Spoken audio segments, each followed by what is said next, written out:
Guys, the other video I wanted to make was the stages of narcissism. Number 1, when you're starting out on a relationship, everything is rosy. There is love bombing, kila kitu iko poa, and you think the vibe is going to be that way for the rest of your life. Unfortunately, no. We go to stage 2. There is devaluation stage and criticism, whereby Ananza, they start, saying, oh, you're not even, you're not smart, or you're not doing this right, my clothes are not being ironed right, or you're not cooking the way I want. Yani, my criticism here and there, right?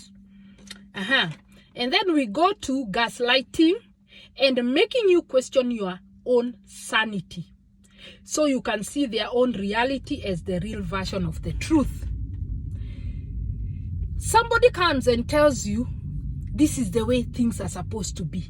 So when you try to oppose and say, no, that doesn't make sense, they are like, no, that is the way things are supposed to be. Or maybe you suspect that they are going out there. And then you say, why do I feel like something is wrong? Why do I feel like kuna kitu inaendelea? No, you're overreacting. Oh, you are overthinking. You are over this. You are not thinking straight. Stuff like that. Now you start questioning yourself. You're like, yeah, maybe I'm the one overthinking. Maybe I'm crazy. Maybe I'm not seeing things right, because they want you to see their own way as the only way and the truthful way only. That is what we call gaslighting. The silent treatment and withdrawal face, the cold shoulder, and emotions disappear. Emotional distance. Remember the other lady when we were being told, Elias, Elias, the one who stabbed the wife. I went to the house, I found my wife crying, nikaenda nikaoga, nikarudi, and then sasa ndio wife akaniambia, what the problem? Are you seeing the emotional distance? Like, no emotion at all. How do you find your wife crying? Well, unaenda unaoga, umetoka job. Like, you see none of your problem. The emotional distance. Or the silent treatment. They are trying to punish you. Anakunyamazia sasa. And the best way for that is for you, hata unarudisha. Mtu rudisha. Make sure unarudisha your treatment. And now, they use that to intimidate you so that they can seclude you and have no intimacy with you. Number 5 is the exhausting stage. You feel like you're walking on eggshells, and you start questioning yourself, is this worth it? So you remember, you've gone through all the first 4 stages, and you start asking, is this worth it? Because I believe I'm better. I think I can get something better than this. It's not worth it. When you start questioning, they start feeling like, no, you're not supposed to question anything because I am the boss, right? Remember, they think they are the boss. Number 6, the recognition stage. You see everything from beginning to end and wonder how you missed all those red flags. Yeah. Unaangalianga, una flashback, unaanza kusema, oh my god, no wonder alifanya hii kitu, no wonder ile kitu ika happen, no wonder. You start flashbacking. Una flashback, so una realize, oh my god, you missed out on so many red flags. Lakini unasema haidhuru because imeshafanyika. So number 7, the escalation stage. They stop listening and they realize that you are on your way out. So the manipulation and emotional outbursts and threat starts. When they realize that you have umeshajua trick yao, yani catch up na game, they start getting mad at you, screaming at you, manipulations, you know, reverse psychology, all that crap. Until you're like, because they have realized umeshajua ni game unachezewa, ni mind game. And so the final breaking stage is when you realize enough is enough and I'm done. And of course, they do not like that. They will not like that. So what they will do, run around telling friends, oh, ako hivi, ama telling relatives, oh, anakuchafulia jina sasa, oh, sijui nini, what. But by that time, you've made up your mind that enough is enough is enough is beyond enough. And so they will try to get you back, which is kind of crazy. Try using tricks to get you back.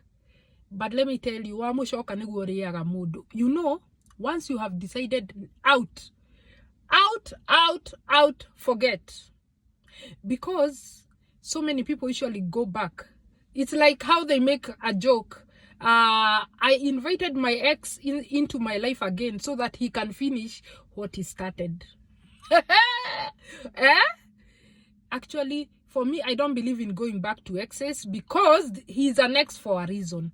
And by the time they become an ex, uluko umejaribu, you had tried everything, relatives, sijui nini, mpaka ukaambia God, I lift my hands.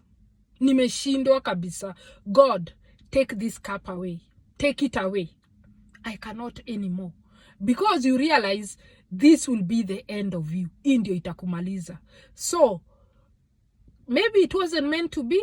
You start over your own life. Maybe you're supposed to be single. Maybe you're supposed to meet someone else down the road. Who knows? But once you decide your exit, kutoka ni kutoka. Ni kumeria. Kwenda odhiete pio. Because wamushoka ni guoriaga mundu. Once you go back, you're not a revolving door. Utakuwa unafungia baraka ya some people who would have loved you better, who would have listened to you, who would have, you know, respected you. Because I usually say relationships are very easy. Just respect that person and love that person. They will give it back to you. And especially, let's say, man-woman relationship. They are very easy because women are very easy to deal with. Love that person, respect that person. Automatically, they submit. And I submit automatically. I mean, you're treating them nice. Remember, a woman, whatever unamrushia, ye uchukua, anaweka roiko, kitungu, hoho, kila kitu wanakaanga, anakurudishia back. So, if you disrespect her, una expect her to respect aje? It doesn't even make sense. It doesn't make sense. It's so weird when you hear people say, oh, you're supposed to respect me. Oh, you don't do this. You don't respect me. The question is, where unam respect? Where those things that you want that person doing for you, do you do them? Because definitely, kama uzifanyi, how do you expect that woman to do the same? Mwanamke is like a bare field. That's why a woman, you give them a seed, they give you back a baby. You give them ingredients, they give you a meal. You give them a house, they give you a home. You know? So if you're not doing all those things, but you want them to respect you, to love you, to do what for you, under what benefits? Which is so weird. You see, even some men will have women outside there. They want you in the house, cook a very nice meal for them, do the laundry, do everything. Lakini saa ile anataka kujipleasure or something, they'll go out there and sleep with other people. Like, are you even normal? Are you even listening to yourself? Like, do you even check yourself deciding? It looks so foolish. Yani unakaa so weird. It's like, I would think kabisa. Under what benefit? Of course, they can't. If you want to go out there and put your emotions there, because we already know men cannot love two women at the same time. They can't. That's why it's better if you decide to stay outside. Enda kabisa, enda ukiendanga kabisa, enda ukae na huyo mwanamke unaona ni mzuri. Leave this one. Huyu na yeye aende ajitafutie life yake. hakuna haja ya kufunga watu. This is 2025. Tumekataa kufungwa. Millennials will be the last people kuteseka kwa marriage, especially Gen Z, Gen Alpha. Hii mambo ya ati sijui nini ati I will kill myself, I will do what? No, we have to stop this, because once we tolerate hii spirit ya Jezebel, ndio unaona just the other day, the other lady hata ajazikwa. You remember the lady who killed herself na akakill watoto 3, hata ajazikwa, and then Triza akakuja. You know, it's a high time we say no, no, no. Yeah, otherwise tutajichimbia sisi wenyewe. Anyway guys, kama hujanifollow, please follow and like the video.